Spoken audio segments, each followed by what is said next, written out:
Assalamualaikum warahmatullahi taala wabarakatuh. Macam mana nak sejahterakan diri? Wah, tinggi sangat ayat ni, melangit. Tak apa, insya-Allah pada video kali ini saya nak share kepada anda semua tips untuk kita sejahterakan diri kita sebagai manusia. Okey, jom kita layan. Okey, sebelum kita masuk kepada tips, jom kita lihat dahulu apakah yang dimaksudkan dengan sejahtera. Baiklah, sejahtera dalam Kamus Dewan bermaksud aman dan makmur, senang dan tenteram, terpelihara daripada bencana iaitu kesusahan mahupun gangguan. Makna katanya, sejahtera ini adalah ketenangan, dan secara fokus yang akan saya kongsikan ini adalah cara-cara untuk mendapatkan ketenangan diri. Jadi, tips ini telah saya dapatkan daripada unit bimbingan dan kaunseling di sekolah saya sendiri, dan saya rasakan ianya amat bermanfaat untuk semua. Tips ini hanya menggunakan perkataan HEART, heart, di mana semuanya terkandung dalam satu perkataan sahaja. Okey, let's go.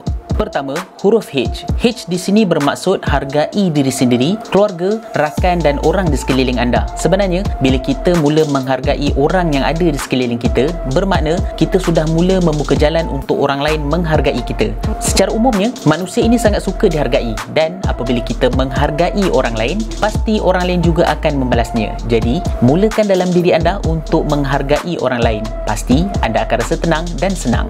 Kedua, huruf E. E di sini bermaksud elakkan melakukan perkara yang merugikan diri sendiri. Hakikatnya, setiap perbuatan yang dilakukan pasti ada dua benda yang akan kita dapatkan. Pertama, kebaikan, dan kedua, keburukan. Yang pastinya, setiap tindakan yang kita pilih mestilah fokus kepada memberi manfaat kepada orang lain. Jangan sesekali melakukan perkara yang tidak bermanfaat, kerana ianya akan memberi kesan yang tidak tenang dalam hati kita. So, sebarkan sesuatu yang bermanfaat walaupun perkara itu hanya simple sahaja. Ketiga, huruf A. A di sini bermaksud ambil waktu untuk melakukan aktiviti yang kita suka. Senang ceritanya, hidup kita mesti kena ada hobi. Salah ke kalau kita lakukan hobi yang kita minat? Tak salah, asalkan hobi itu tidak membawa keburukan pada diri kita dan orang lain. Pergilah memancing ke, main game ke, melancong ke, ziarah kawan-kawan ke. Yang penting, jangan membawa keburukan. Asalkan baik dan bermanfaat, maka baguslah perbuatan kita. Bila bagus, segala hobi, maka tenanglah jiwa kita.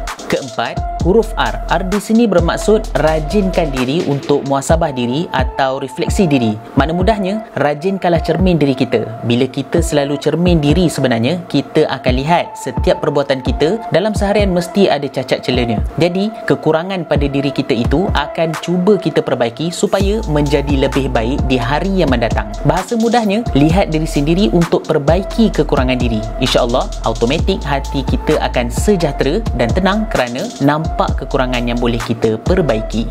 Kelima, huruf T. T di sini bermaksud tekun dan fokus dalam melakukan sesuatu perkara. Ini selalunya melibatkan kerjaya atau matlamat hidup kita. Bila kita ada matlamat atau target dalam hidup, selitkan dengan fokus dan ketekunan supaya setiap langkah kita itu teratur walaupun bakal menghadapi ujian yang mendatang. Jika kita tidak fokus pada matlamat, pasti akan berlaku kucar-kacir dalam kerja. Maka akan hilang rasa tenang dalam hati. Berbeza pula jika kita fokus dan tekun. Pasti segala tindak tanduk kita akan teratur. Maka sejahteralah kehidupan kita.